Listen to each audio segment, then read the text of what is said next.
Mas assim, resumidamente, existe essa treta entre o Dom Pedro II e a Princesa Isabel. Tudo bem. Porque a Princesa Isabel, ela não gosta dessa relação do Dom Pedro II com a maçonaria. E o Dom Pedro II, ele no gabinete dele, ele leva muitos maçons. E, enfim, ele tem uma relação muito boa com a maçonaria. Não sei se eu estou esquecendo de alguma coisa. Eu vou dar o próximo passo.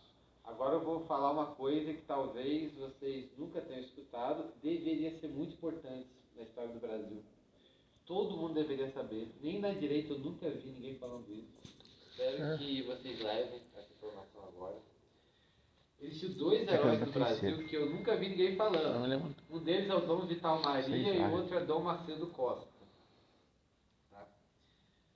Vou chegar neles daqui a pouco. E deveriam ser super conhecidos no Brasil. Nesse contexto tem o Papa Pio IX. O Papa Pio IX pega esse documento da maçonaria e ele ele fez a chamada sílabo de erros.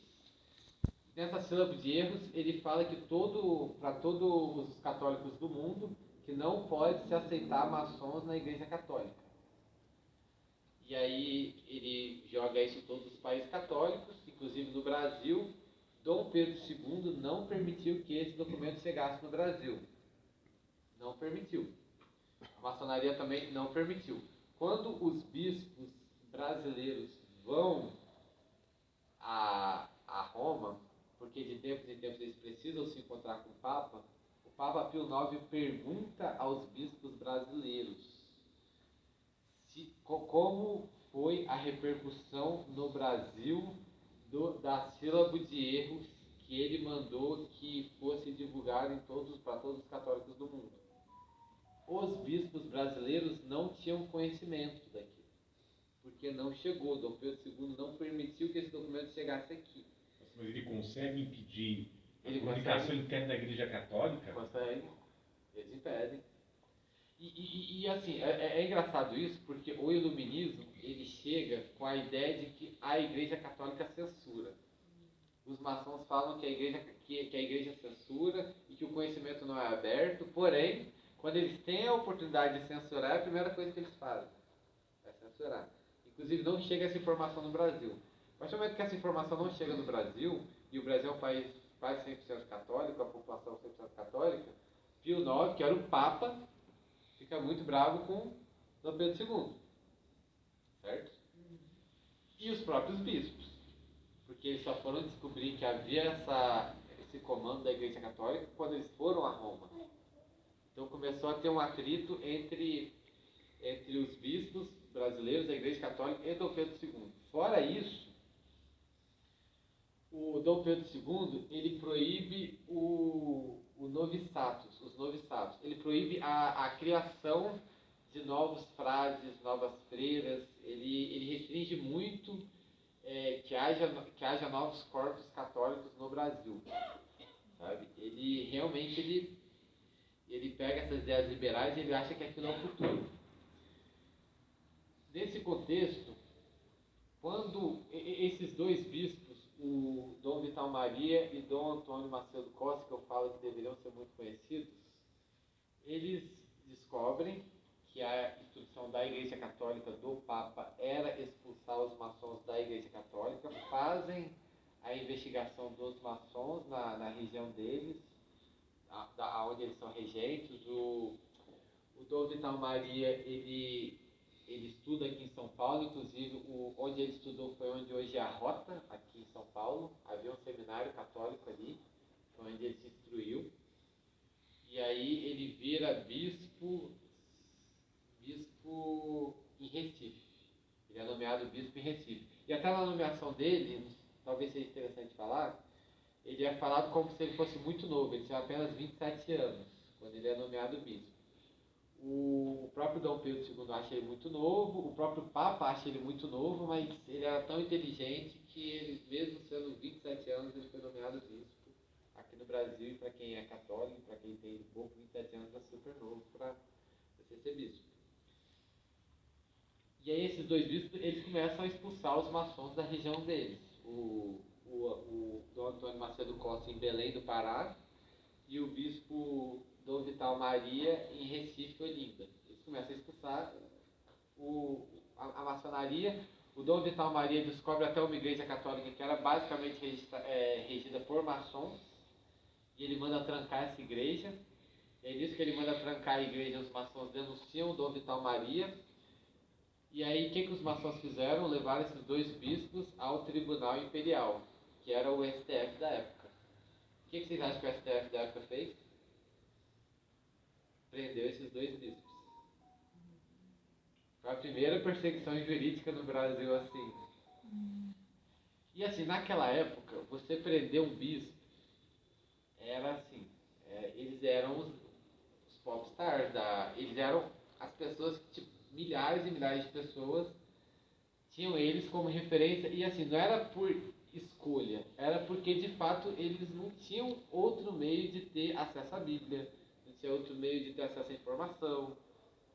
Então assim, foi um reboliço enorme, enorme no Brasil, e até para a queda de popularidade do próprio Dom Pedro II, que, enfim, ele foi conivente com essas 2 prisões, e os bispos brasileiros se revoltam com Dom Pedro II.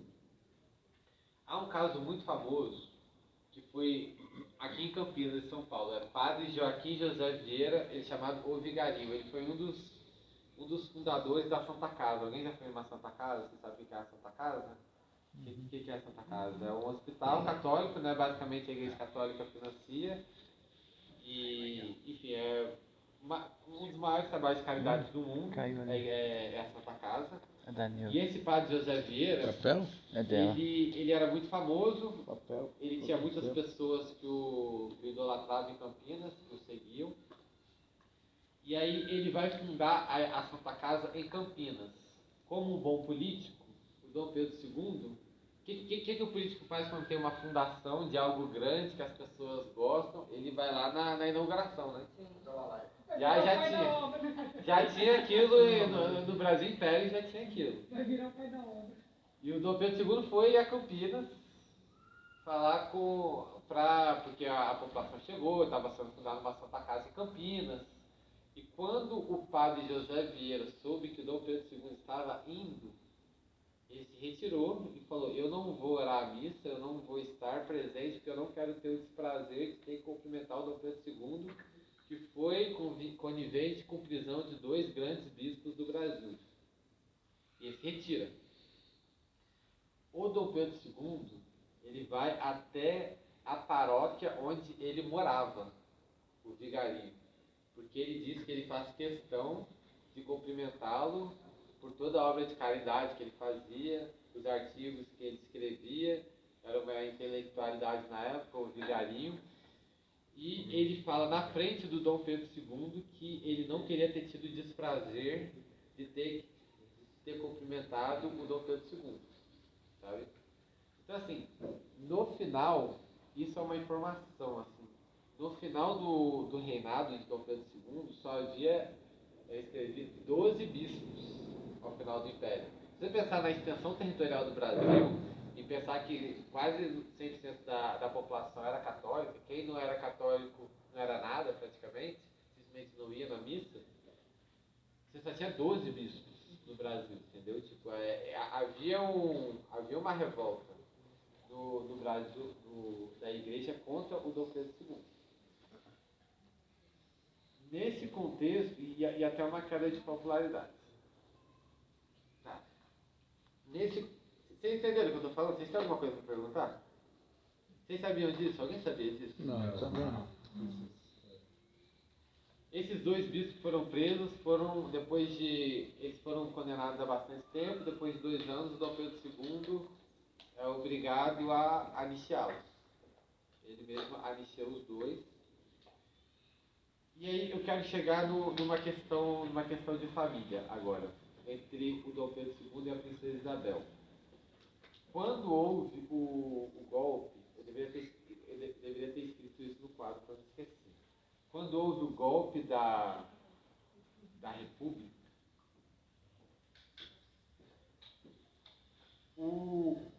a princesa Isabel, ela quer reagir.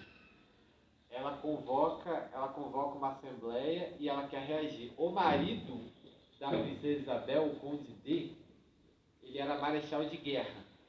Ele lutou na Guerra do Paraguai. Ele era o marechal de guerra. E ele foi até o final da guerra, enfim, ele ganhou várias honrarias. Matou muito Paraguai. Matou muito paraguaio. E quando há o golpe, que foi um golpe bem confuso da maçonaria aqui no Brasil, ele e a princesa Isabel, eles querem orquestrar a contra-revolução, certo? O marechal, o marido da princesa Isabel, organizou as tropas. Era uma minoria de tropas que se revoltaram contra Dom Pedro II e contra a monarquia. Era uma parte bem pequena. Era super possível uma contra-revolução.